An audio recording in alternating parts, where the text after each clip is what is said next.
Thank you so very much for joining us. This is still Enterprise Morning, reaching you from Enterprise Television. Let's head straight to our conversation for today.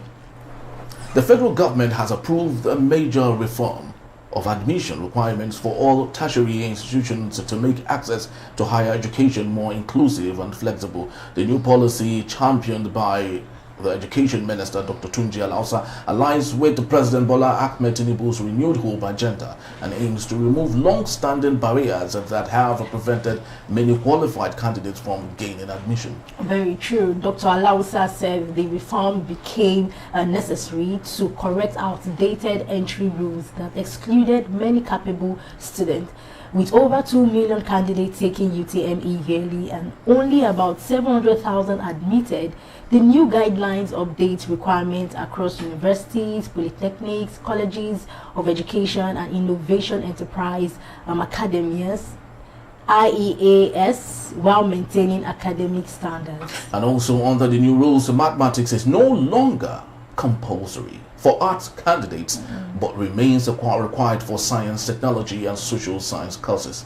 The government also replaced the National Innovation Diploma, that's NID, with the National Diploma, that's ND, for uniformity, and directed the NBTE to re-accredit all IEAs.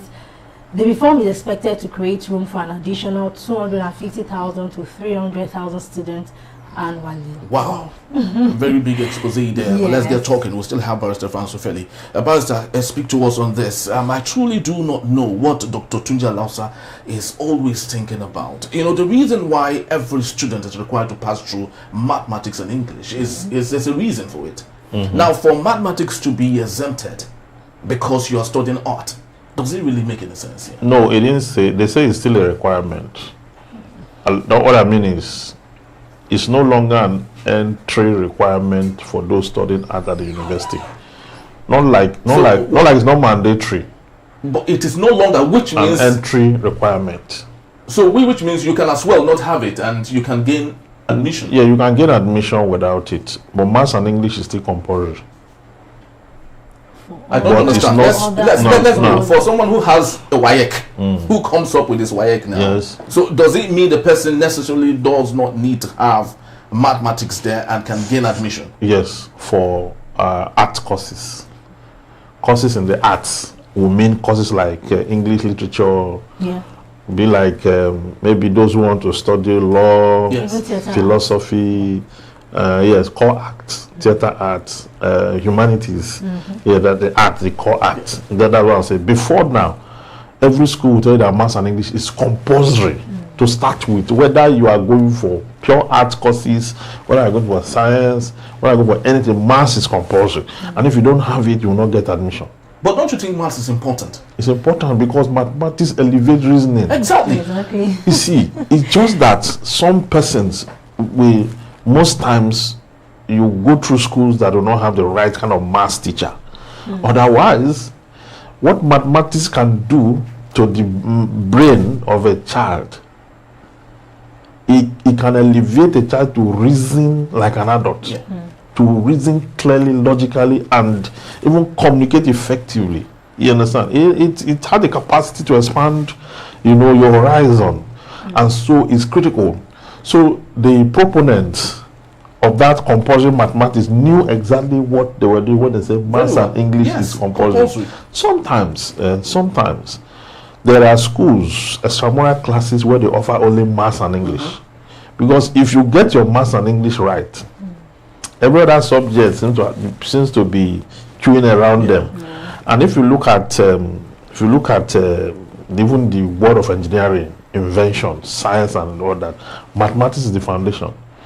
Even this thing we're talking about, building, all inventions, mathematics is the foundation. And if you look at those who propounded theories, the like of what do you call it, algebra.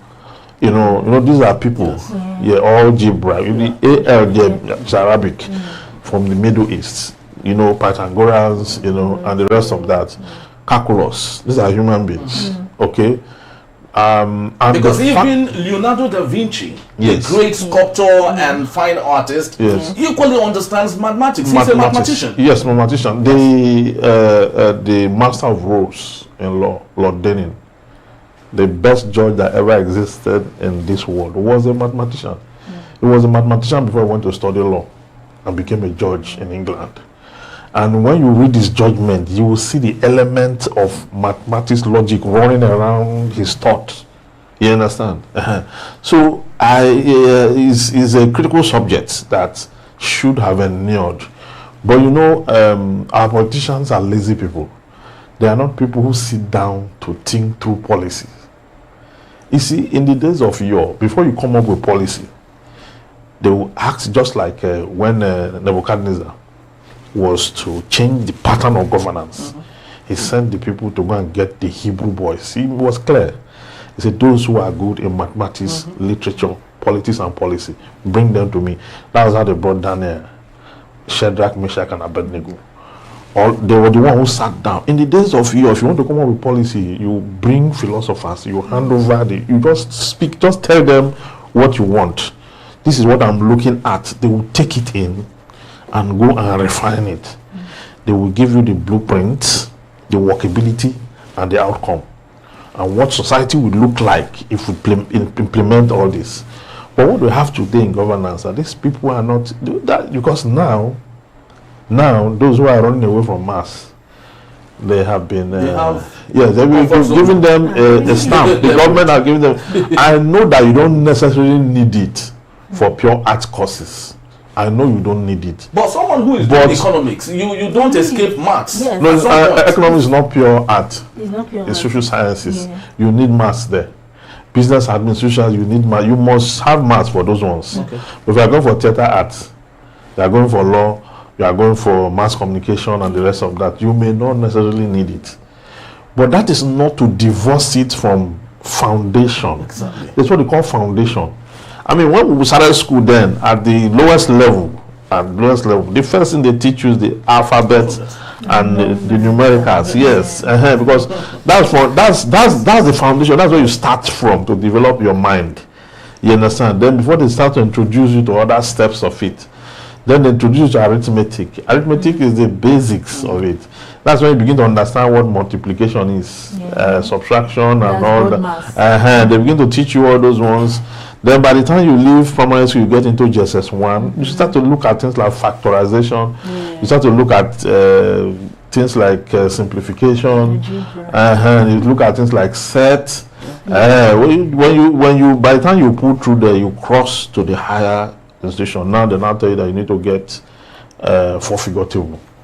You get a 4-figure table, they begin to introduce you to tougher part of it, part of the mathematics. Then you begin to meet so many things like inverse and some other indices and the rest of that. Before you get through the SS classes, you have seen that they've introduced you a lot of things, sect and the rest of that. And these things are, you can apply them on a daily basis. But one thing about academics is that the more you immerse yourself in it, the more you come out purified. You may not even know. You may not know. Yes, it just deepens your intellection. Okay, it makes you to communicate clearly and effectively. It makes you to think about things on your feet. Your ability to think fast is activated. Okay, so in as much as I think it may not be necessary for those going for art, but I think it should be compulsory. It should remain compulsory at the tertiary institution level. Let them offer that course. Let it be that they failed it. They will, because why will not even register you if you don't put English and Maths? Exactly. You know that one. So this one the federal government is saying is for entrance. It didn't say WAEC should now allow anybody, if you like, don't even put it at all. You will offer it. You will offer it. Okay. But it is no longer. You offer and pass it. Or you go for it and might not pass. You might just just do your best. Just do your best. But it's not, they're not saying is no longer a determinant for those studying pure art. So not like WAEC is going to take it down. Because I know what will be going through the minds of these Gen Zs now. Yes. With this proclamation now, what will happen in my thought is this. Most of them who used to maybe give a little attention to mathematics might not want to give the attention any longer. And lots of people who might who would have had the choice of doing sciences will now say, okay, because maths is hard, lots of people will now begin to navigate towards the arts, which is not good for our society. It's not. There are people who are still talented in the mathematics. And by the way, Gen Z are no longer in secondary school. The people in secondary school now, they are alpha generation, which is a more stable generation in terms of thought and intellection. The Gen Zs were actually carried away by the new world, and now they are old. The alpha generation, those are the ones in secondary school now. They are between the ages of 9 to 14, and so there are some also that see they are still talented in mathematics. What I think the federal government should have done alongside this policy is to train more teachers in mathematics. Exactly. Yes. We need more hands in mathematics. You see, you can be lucky you are in a school where you have a very good maths teacher, because our teacher influence our choices no matter what you think. You understand? Our teachers influence our choices. I remember that it was my teacher that influenced my choice of literature. It was my teacher because he was so good at it. He taught it as if his whole life depended on it. And the subject is contagious. Once you pick interest, you are consumed.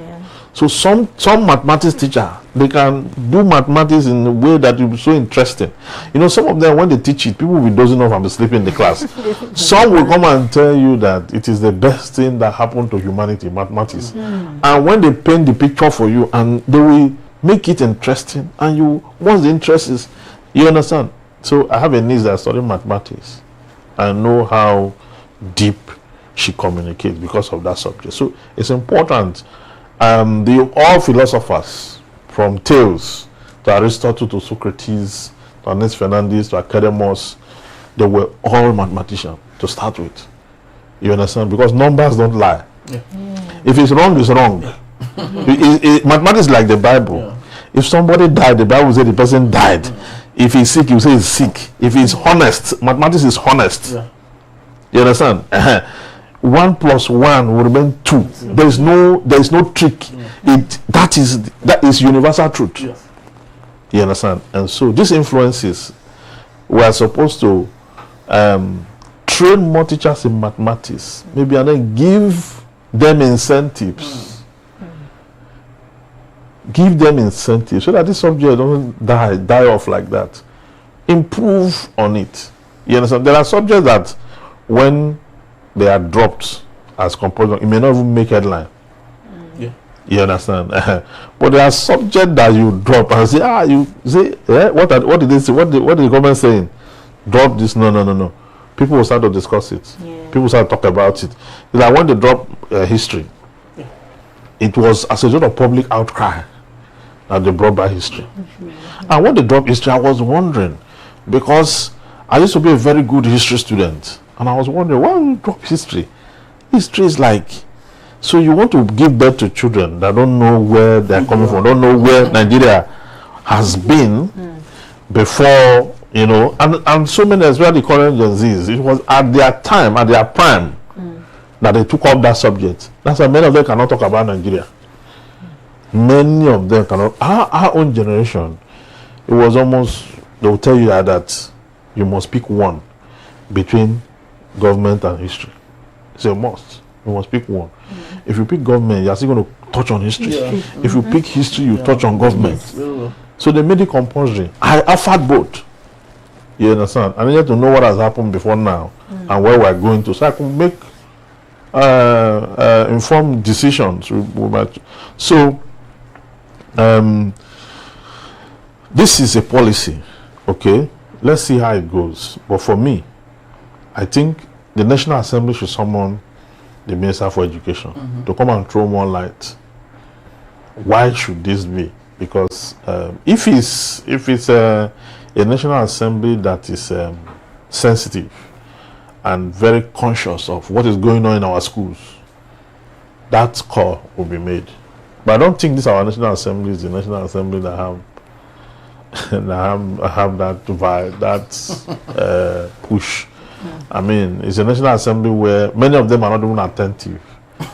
Yesterday, Natasha moved a motion, additional motion on the issue of Nigerian ladies who were trafficked to Libya. And when they escaped, they were all caught and they found themselves in the Libya prison. And they are now being used as sex slaves for warders and prisoners. And she was asking that that motion be included into the federal government should look into the issue and the rest of that. And of course, because of that move, and we have it, and it's on the Guardian newspaper, Senate seeks repatriation of Nigerian women and children held in Libyan prisons. So we can see as a result of what she has yes, that's leadership. Yes. Somebody brought her attention to it on Facebook. It was someone that wrote about it and mentioned her on Facebook. And then she prepared the brief. But why she was putting that forth yesterday, what I'm trying to get at is that half of the members of the House were not attentive. It was even made an additional, it was not listed for the day. She only appealed to the House to have an additional, and when she did, Akpabio, the Senate President, was not asking for a seconder, somebody that will second the motion. Then Opeyemi Bamidele, representing I think Lagos, Lagos, one side of Lagos constituency, now stood up and seconded it. And as he was doing that, Akpabio now said, please restate the details of that motion so that everybody can understand. The man could not restate it because he wasn't attentive. He just wanted to second it. Many of them were not attentive. On a very serious issue, it was an indictment on them. And I was so disappointed that this is not how Parliament should work. Parliament should have details of what is going on. Okay, now the federal government is going to do a formal letter to Libya to ask that they be repatriated. And definitely we have ties. We demand that our citizens be brought back to us. They will bring them back. Definitely. Okay, so back to the discussion, because I think, let me go to the secondary school now, or primary school. They don't even call mathematics. They've changed it to numeracy. Mathematics is numeracy, English is literacy. And I was asking myself that if we grew up with the name mathematics and literacy, I even had to, because my sister, she's a teacher, and I asked her that why is it so?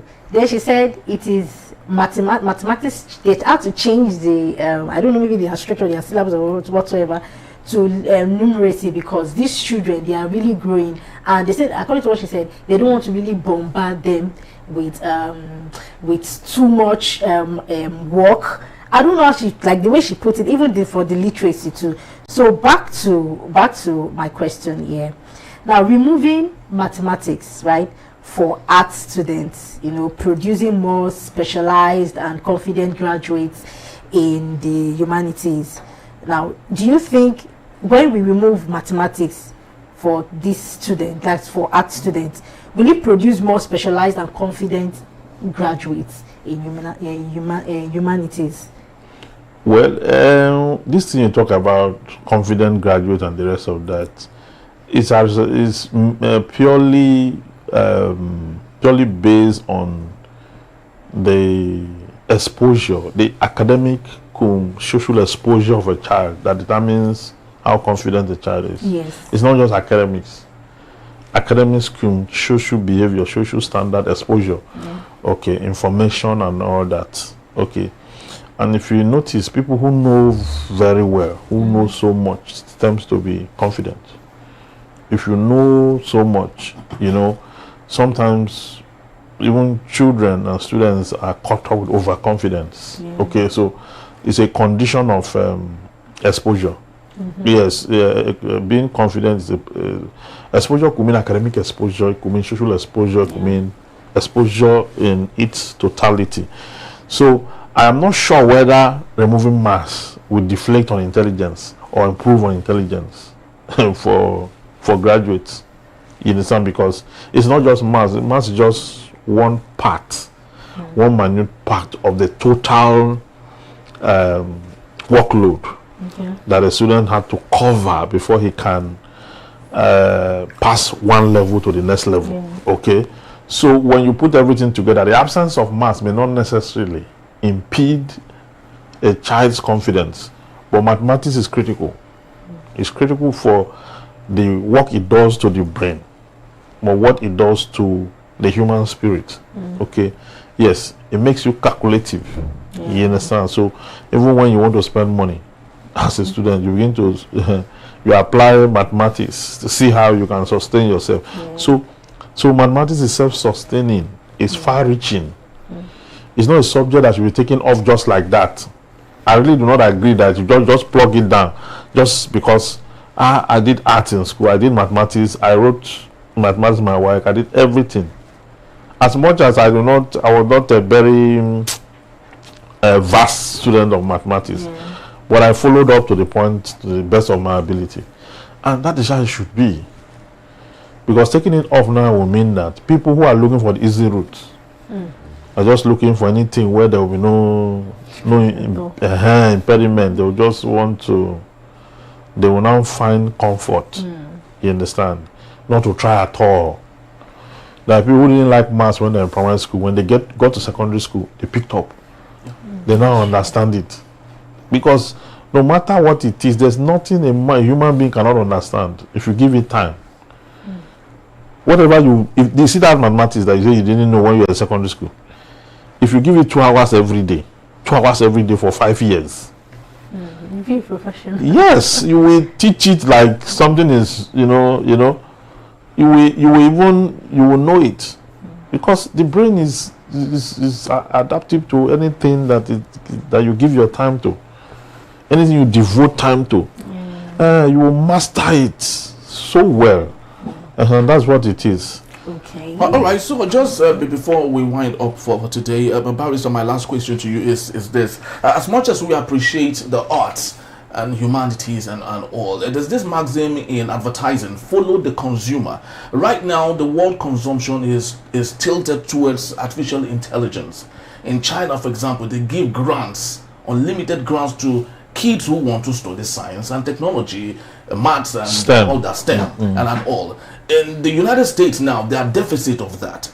India, China has taken over IT and all, and they are lagging behind very, very well. So do you think that at this point, as much as we appreciate arts, we should focus 80% of our time in building a technologically science, a STEM-driven system and society?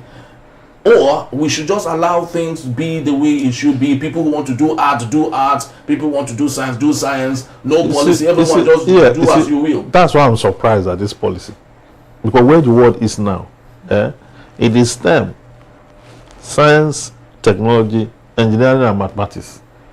That is where the world is going. That is because those areas are the areas that are responsible for the production of the things we use today in our world. Okay, so at a time like this, you are not making that mathematics that is supposed to be very that the world need now more than even before. You are not making it look like it can be optional.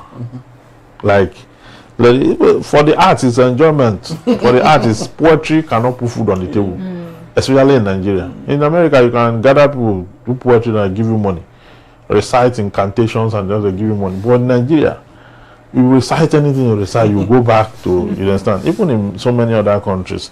So it's surprising because countries are spending billions of dollars promoting mathematics, science, engineering, and maths and the rest of that. Now we are now saying that, you know what, that maths, if you like, do if you like, your art. I don't think it's a good thing. I don't think, as much as they don't need it for entrance level, there is compulsory. It must remain compulsory because it's a foundation, and that foundation, we shouldn't lose it to.